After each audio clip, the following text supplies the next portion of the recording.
Good afternoon. My name is Diane Varga with Family Partners of Morris and Sussex Counties, and I welcome you to this week's Lunch and Learn. Today is February 27th, 2025. Today's presenter is Jenna Rutherford with GenPsych. Welcome, Jenna. Thank you so much. Thank you so much for, having us here today. I also brought along Ashley Sofio, who is our adolescent program director at our Livingston location. So I guess I will start out with a broad overview of GenPsych as a whole, and then I'll turn it over to Ashley. She can speak more clinically of our programs. Great. All right, so hello everyone. Jenna Rutherford. I am the Associate Director of Marketing for North Jersey for GenPsych. Those that are not familiar with GenPsych, we have been around since 2005, so this marks our big 20 years, which we're really excited about. We started out in Bridgewater, New Jersey, and then slowly expanded to 8 different locations throughout the state. Pretty much scattered all throughout. I'll start rattling off the names. From North Jersey down to South Jersey, we have Rochelle Park, Wayne, Livingston, Bridgewater, Avenel, Marlboro, Princeton, and Brick. All the sites, PHP, IOP levels of care, PHP partial hospitalization, and IOP intensive outpatient programming. For children, adolescents, and adults.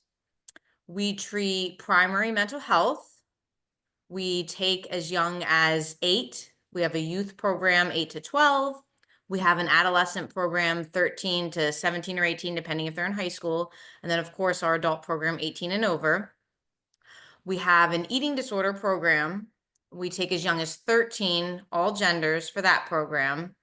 And we also have a substance use program, which is 18 and over.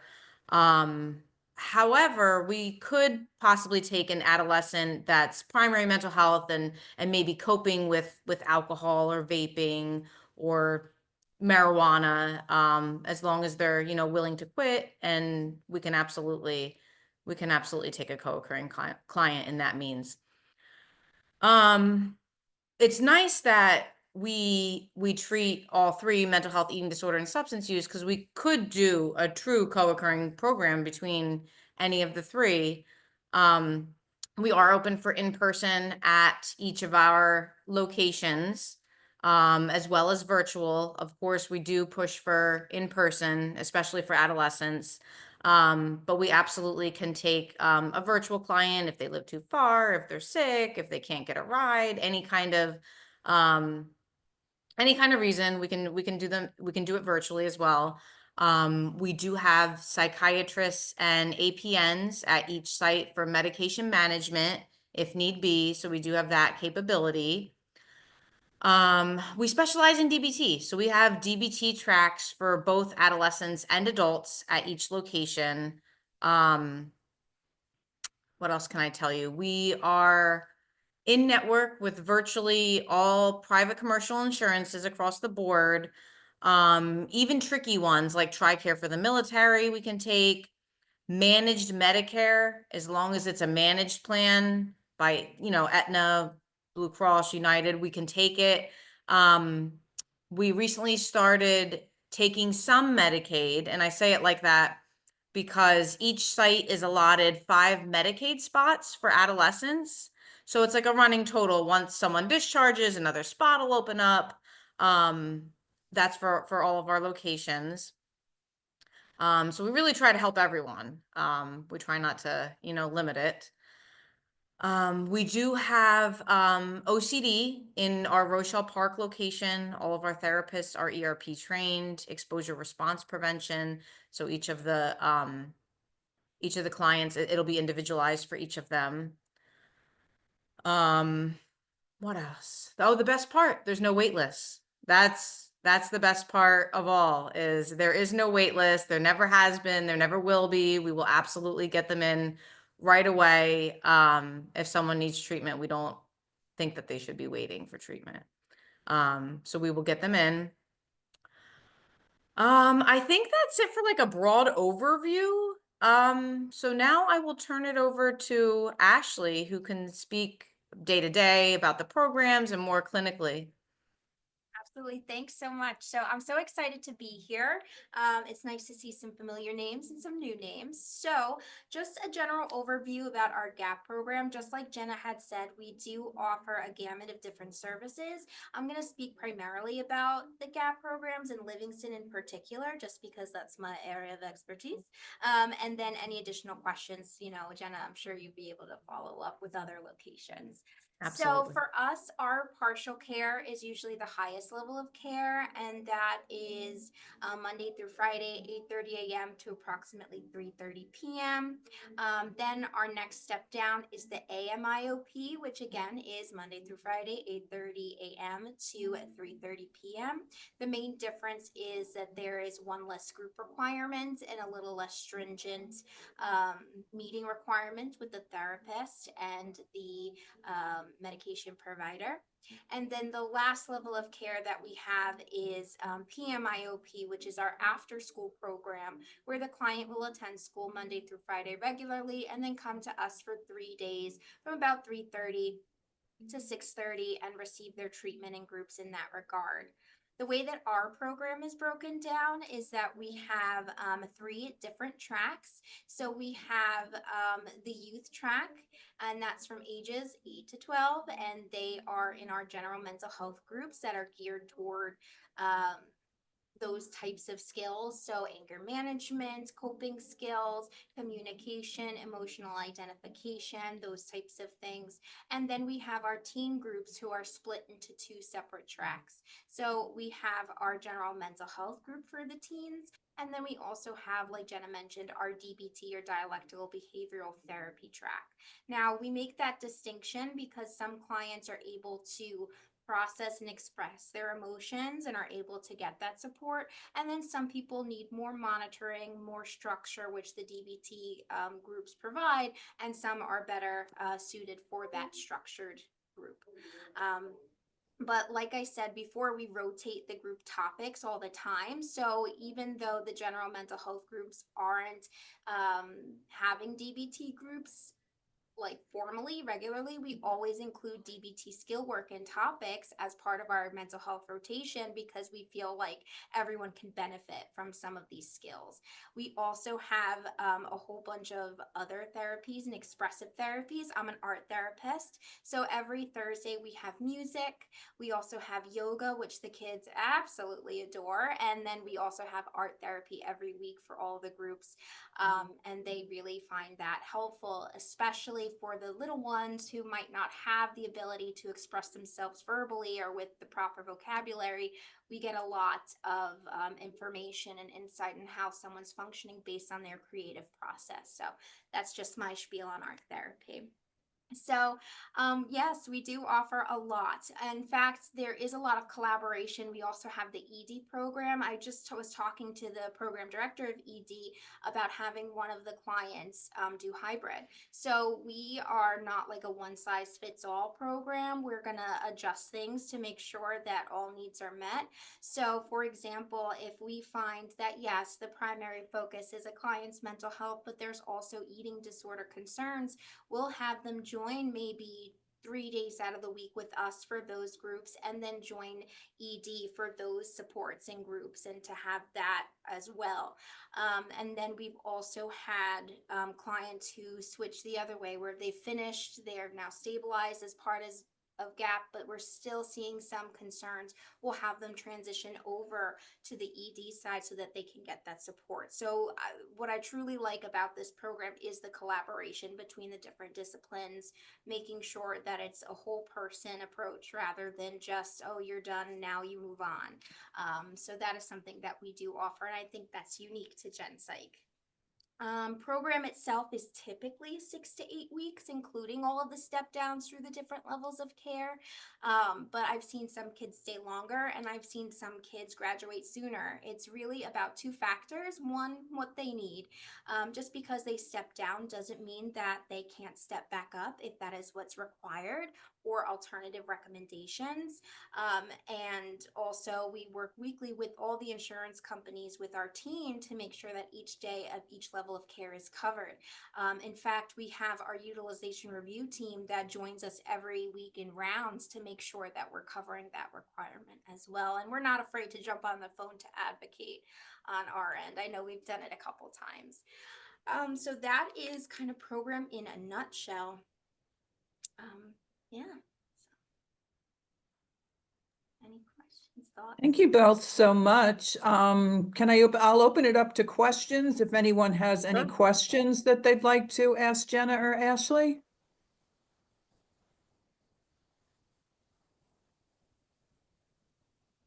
You know, I'm going to take this pause to jump in because I realized I forgot something. So we are also continuously assessing for high risk factors.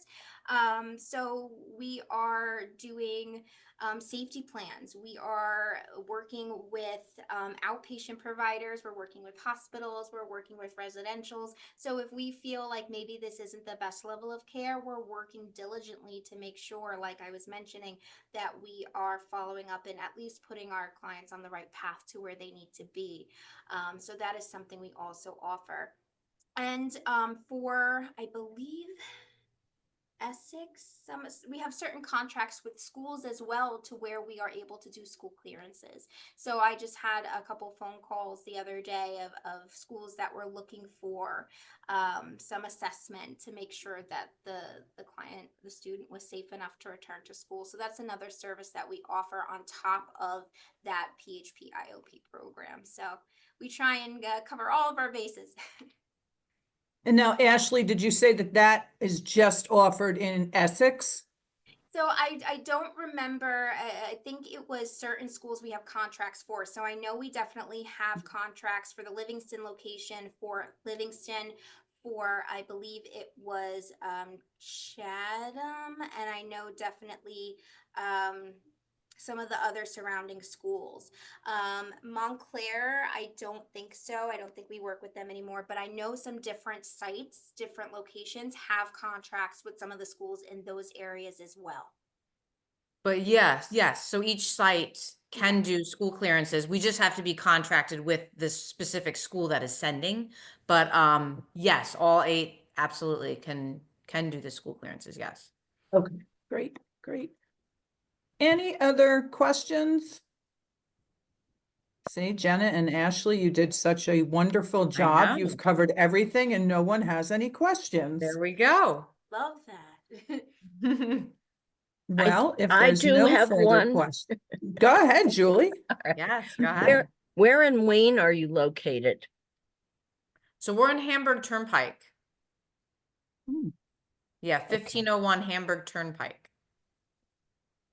Okay, and in that location, do you still see the children who are in those age ranges that you had mentioned? Yes. And Yep. and adults? And adults, yep. Okay. The other question is, if an adult who has ID and DD and has a parent with complete guardianship, is that parent involved in any processes if the adult individual needs services? Is the guardianship respected, whether it's through medication monitoring or programming, anything that has to do with helping that individual, the adult individual? I believe so, Ashley, if you have a more concrete answer, but I believe so. Just out of my pure ignorance, I'm not sure what the DD or ID or.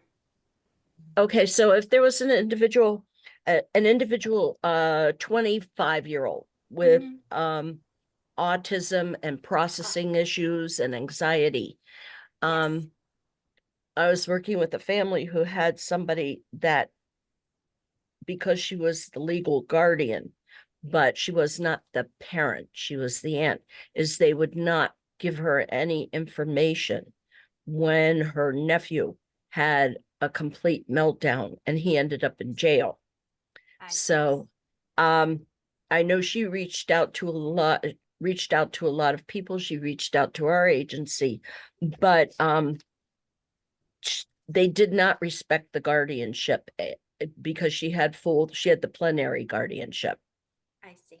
So I'm so sorry to hear that, but yes, as long as we have that paperwork on file, we will include a family work is a part of our work, whether it's for the adults or if it's for the children and adolescents, especially for vulnerable populations that have those concerns. So yes, so as long as we have that paperwork on file and that person is listed as like a primary contact or a primary support person, then yes, we can reach out to them. We do give them information. We do kind of collaborate with them through the treatment and with the treatment team. And that's just a natural part of our program, right? So we're always looking when the client comes in, again, whether it's an adult or client, or youth client, that we have at least one collateral contact on file to help support them. And if, like I said, as long as we have that documentation, we can follow up from there.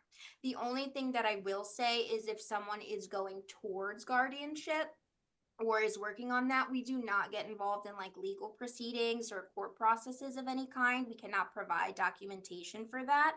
But as long as we have something saying that we are able to speak to this person or this is this individual's like contact or primary, then yes, we can follow up with them. Okay, thank you. I have one more question. At the 8-year-old age, Mm-hmm. is this mental health or can this also be any kind of ID or DD? Is it just mental health services?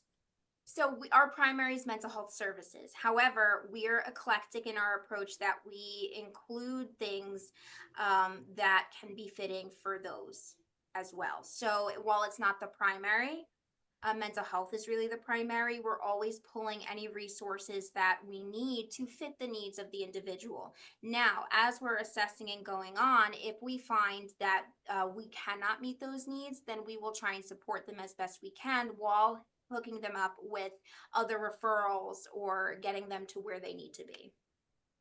Okay, and then how does your service work with school districts? So if somebody's attending one of your PHP programs or IOP programs, do you coordinate with the school district for those educational services?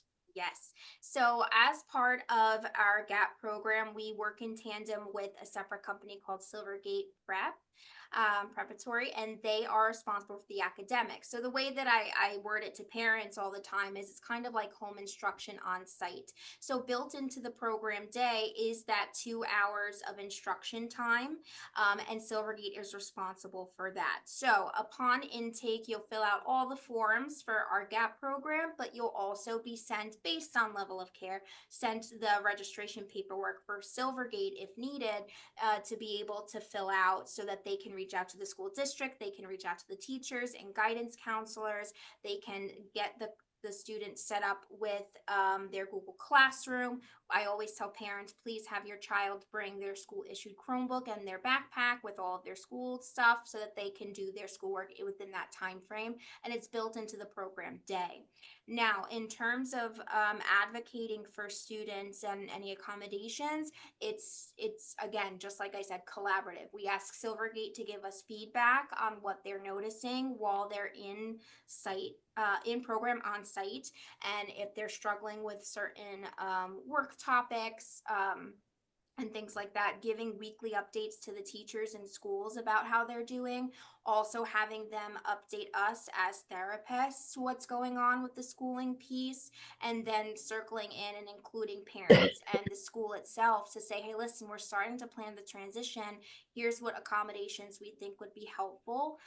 We've also written letters previously to help advocate for 504 plans, IEP plans, and also working together with the schools for sometimes out of district placements, which we've done a lot of as well.